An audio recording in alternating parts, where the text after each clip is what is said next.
आज का मौजू है जब जिंदगी रुक जाए। ऐसा महसूस हो कि आपकी लाइफ रुक गई है, कोई मकसद नजर नहीं आ रहा, कोई रास्ता नजर नहीं आ रहा, कोई अपॉर्चुनिटी नहीं है आपके पास, तो ये पैगाम फिर आपके लिए है। हालेलुया। जब लाइफ जिंदगी रुक जाए, when life stopped, इस पर आज हम गौर करेंगे। पुराने अहदनामा में से सलातीन की दूसरी किताब 4 बाब, उसकी पहली 7 आयात जो हैं उनको हम तिलावत करेंगे। ये बड़ा मशहूर वाक्य है जो बाइबल मुकद्दस में कलमबंद किया गया, और ये हमारी हदायत और रहनुमाई के लिए। आमीन। बाइबल में लिखी हर एक बात हमारी हदायत और रहनुमाई के लिए। सलातीन की दूसरी किताब 4 बाब की पहली 7 आयात को हम तिलावत करें। जी। जिंदा खुदा के कलाम मुकद्दस में यूं रकम है, और अंबिया ज़ादों की बीवियों में से एक औरत ने अलीशा से फरियाद की और कहने लगी कि तेरा खादिम मेरा शोहर मर गया है, और तू जानता है कि तेरा खादिम खुदावन से डरता था, सो अब कर्ज खा आया है कि मेरे दोनों बेटों को ले जाए ताकि वो गुलाम बने। अलीशा ने उससे कहा, मैं तेरे लिए क्या करूं? मुझे बता, तेरे पास घर में क्या है? उसने कहा, तेरी लोंडी के पास घर में एक प्याला तेल के सिवा कुछ नहीं। तब उसने कहा, तू जा और बाहर से अपने सब हमसायों से बर्तन और आयतन ले, वो बर्तन खाली हों और थोड़े बर्तन ना लेना। फिर तू अपने बेटों को साथ लेकर अंदर जाना और पीछे से दरवाज़ा बंद कर लेना, और उन सब बर्तनों में तेल उंडेलना, और जो भर जाए उसे उठाकर अलग रखना। सो वो उसके पास से गई, और उसने अपने बेटों को अंदर साथ लेकर दरवाज़ा बंद कर लिया, और वो उसके पास लाते जाते थे और वो उंडेलती जाती थी।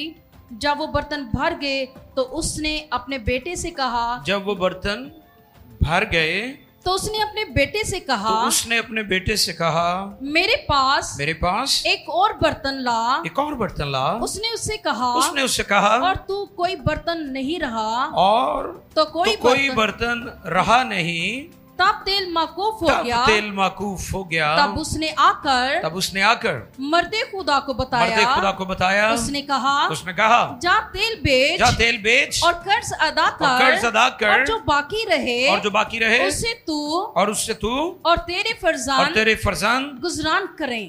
जी, क्या करें? गुजरान करें। मुकद्दस कलाम के पढ़े, सुने, समझे और कबूल किए जाने पर खुदावंद की बरकत। सब कहें आमीन। जब लाइफ रुक जाए, आज का ये मौजू जिस पर हम गौर करेंगे। जिस बेवा का जिक्र है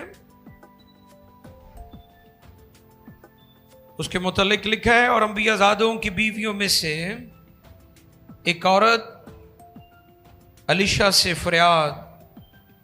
फरियाद की और कहने लगी कि तेरा खादिम मेरा शोहर मर गया है, और तू जानता है कि तेरा खादिम खुदावंद से डरता था, सो अब कर्ज खा आया है कि मेरे दोनों बेटों को ले जाए ताकि वो गुलाम बने।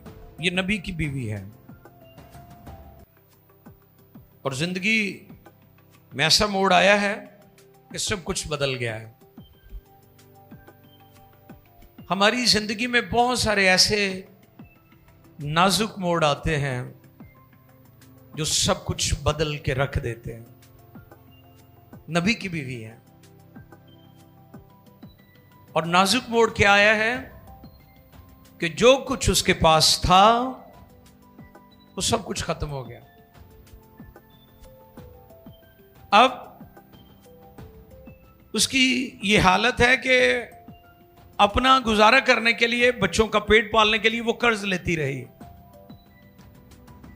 और जब कर्ज अदा ना कर सकी तो जो कर्ज खा था, जिससे कर्ज लिया था, वो उसे तंग करने लगा। बार बार उसका दरवाजा नॉक करता था और आखिरी धमकी उसे क्या दी कि तेरे बेटों को ले जाऊंगा और उन्हें गुलाम बनाऊंगा। कैसा नाजुक मोड़।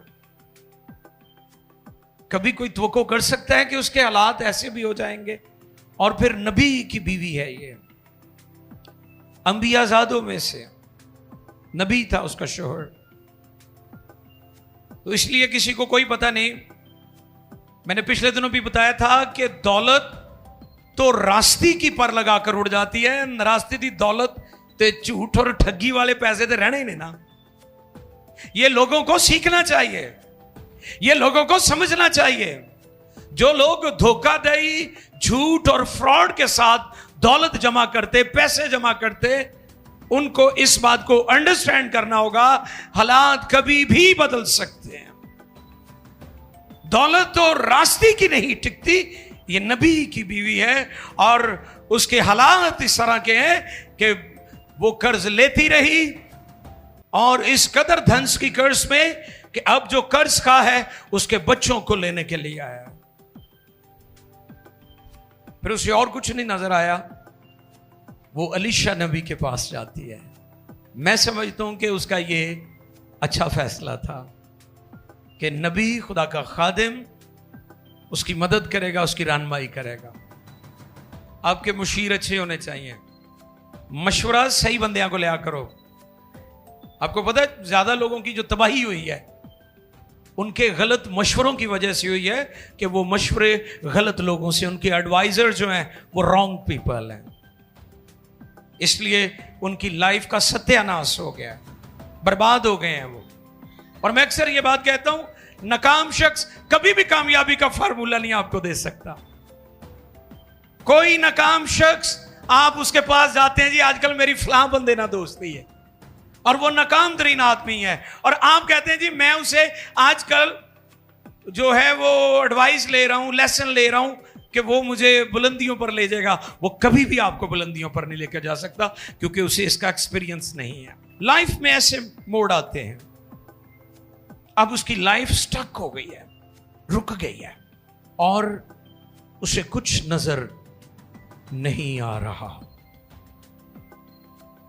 इस औरत कि ये बात, ये वाकया जब मैं पढ़ रहा था तो मेरे सामने था वो औरत जिसको 12 बरस से खून, उसके बारे में लिखा है कि वो अपना सब कुछ, हाँ जी, हकीमों तबीबों में खर्च कर चुकी थी, कुछ भी नहीं था, लुट गई थी, वो बर्बाद हो गई थी। फिर उसने यीशु का सुना, और आपको पता है उसने यीशु की पोशाक क्यों छुई थी? क्योंकि उसने शरीयत में पढ़ा हुआ था कि जो आफताब सदाकत है, जो मसीह है, जो खुदा का ममसूह और निजात दिंदा सेवियर दुनिया में आएगा, उसकी पोशाक के किनारों से लोग शिफा पाएंगे। उसने यीशु को कहा नहीं तो मुझे शिफा दे, उन्होंने कहा अगर ते नबी होया और अगर ये खुदा का वही कलाम है जिसके बारे में नबी पुराने अहद में बताते रहे, तो फिर ये कलाम पूरा होगा, मैं उसकी पोशाक को छू लूंगी और शिफा पा जाऊंगी। और उसने ऐसा ही किया, और उसे फिर तजुर्बा हुआ कि यीशु मसीह ही निजात दहिंदा है। जब लाइफ रुक जाए, तारीकी हो, मायूसी हो, कुछ नजर ना आए, कोई हेल्प करने के लिए आपके लिए तैयार ना हो, आप मफलूज हो जाएं उस बेवा की तरह, जब सब दरवाजे बंद हो जाएं, हर तरफ आप लोगों की इनकार सुने और आप कहें कि अब कोई दरवाजा खुला नहीं है, तो फिर एक दरवाजा खुला होता है और वो खुदा कादर मुतलक का है। मांगो तो तुमको दिया जाएगा, ढूंढो तो पाओगे, दरवाजा खटखटाओ तो वो तुम्हारे लिए खोला जाएगा, और ये हमेशा खोला जाता है। आमीन। अब जब वो अलीशा के पास गई है, तो अलीशा के बारे में मैंने बताया था कि एलिया भी जलाली था, जलाली नबी था, और अलीशा भी जलाली था। उस्ताद भी जलाली, शागिर्द भी जलाली, पास्टर भी जलाली, ते कलीसिया भी जलाली। ते जे पास्टर जलाली नहीं तो कलीसिया जलाली कभी भी नहीं होनी। वैसे लिखन ना नहीं